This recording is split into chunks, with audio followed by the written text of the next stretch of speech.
What is up, guys? This is Passport Graffiti back again with another video, and this week I am covering the topic, the differences I've noticed between Panama City, Panama and Medellin, Colombia.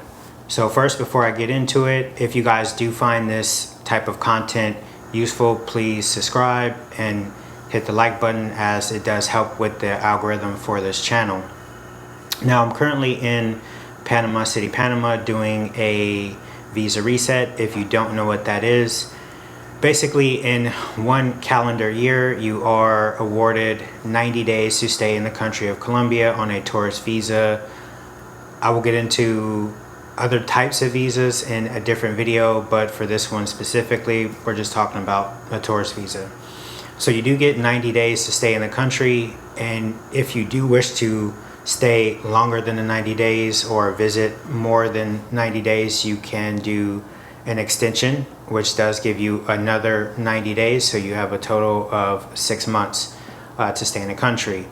After that, on January 1st, the start of the new year, those 90 days basically reset, and you have another, what I know for sure, 30 days going into the next calendar year. Now, I'm not quite sure if you can only file for that extension once in a lifetime, or if it can be every year. I do have to get that information, and I will update you guys with that on a later video. But getting into some of the differences I've noticed since I've been here now for 2 days in Panama is the first thing would be safety.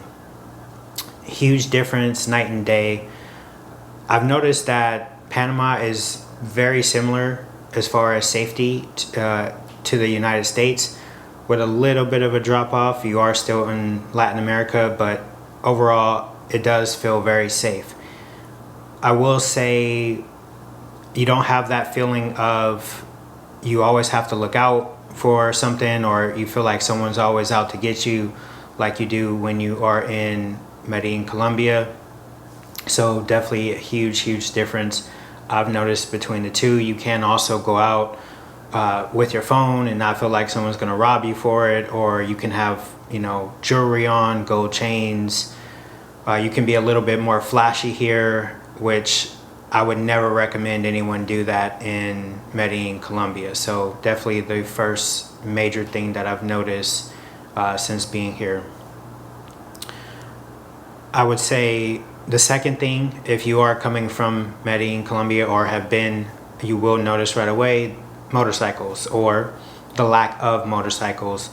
Cars are the primary mode of transportation here, and you hardly see any motorcycles. You do see some, but it's not overwhelming as it is in the city of Medellin. So definitely far less motorcycles, a lot more cars. I've noticed that Panama is very developed, and this probably has something to do with the currency being dollars, all the money that they make through the Panama Canal, and the strong cultural ties and ties to the US as far as that goes. So a lot of the architecture is very modern. Infrastructure is very good. I will say that their streets are pretty shitty. A lot of potholes. For some reason, they don't really fix the streets, so that can be bad. But overall, everything else is very developed. As far as malls, public transportation, buildings, and stuff like that. Western influence is another major thing. As I said, the currency here is the US dollar. They do have their own currency. The name is currently slipping my mind at the moment, but one of the good things about using a US dollar, if you are coming from the US, is that you don't have to worry about, exchanging money, doing all the math for the conversion. You can just use normal US currency and you're fine. Or if you're coming from a country that has a stronger currency than a US dollar, like you're using the euro or the British pound, your currency does go further here like it would in the US. Other Western influences I've seen is far as going out, which is going into nightlife. Nightlife here, they do play a lot of English music or hip hop, a mixture of all English music. They do play Latin music as well, but definitely a lot of English music as well that I've noticed. The next Western influence I've seen is going out here is very different than it is like going out in Medellin, Colombia. So Medellin, most people do go out in groups. You don't really have so much of a hookup culture where, hey, you're gonna go out, meet a girl that night, and maybe you go back home with her, or maybe a girl meets a guy and then she goes home with them that night. Here in Panama, now I'm not saying they have a hookup culture, I'm not quite sure, but I have noticed that it is very similar to the United States and kind of Canada or Great Britain, where you do have everyone kind of goes out and mingles.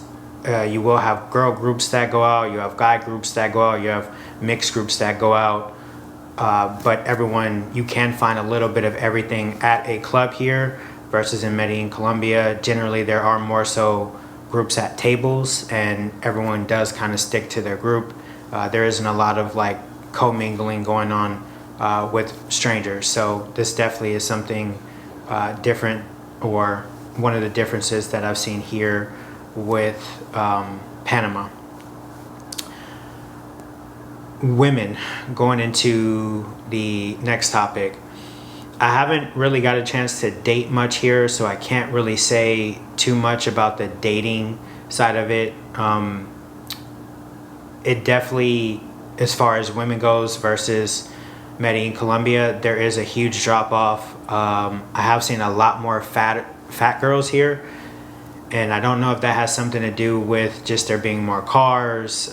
Maybe in Medellin, people are more active, they walk more, gym is very much a part of the culture there. Here, I'm not so sure, but definitely have seen a lot more fat girls than you would see in Medellin, Colombia. Also, the quality of women is definitely a drop off. There is a lot more beautiful women that I've seen in Medellin, Colombia than I have seen so far here in Panama. Now, I'm not saying there aren't beautiful women here, but one thing I have noticed as well is that you do have a lot of migrants from Venezuela, Colombia as well here. So you will run into them occasionally, but overall I would say definitely it's a step down from Medellin, Colombia as far as women goes here. Not saying there aren't any pretty women here, there are. It's just I don't see them as frequently as I see them in Medellin, Colombia. Next is going to be the weather. Weather here is very tropical. I believe it's in that tropical hemisphere, so it is very similar to a Cartagena or a Miami, where it is very, or can be muggy, humid, rain. Weather can be very random. It can be sunny in the daytime, then by the afternoon pouring rain, or vice versa. So you definitely have that bipolar weather here as well. Power outages, I believe that is a normal thing here. I happened to be going to breakfast today with a friend, and before we even got our order in, power went out, and I was sitting there hoping that the power would come back so that we can actually order food and they would be able to make the food. But as I was told, it happens here.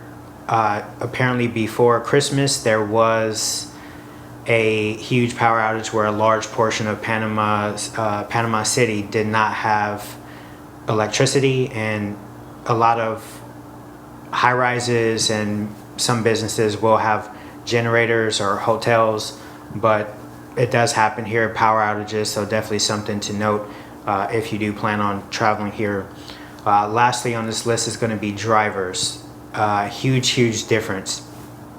If you haven't been to Medellin, Colombia, it is one of the only places I feel like I'm going to die every time I cross the street.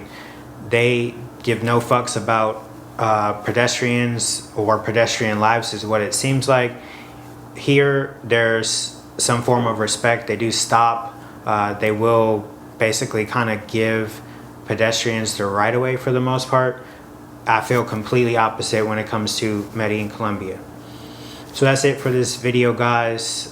Please do me a favor, subscribe. I will be putting out more content revolving Medellin, Colombia. And until the next one, thanks.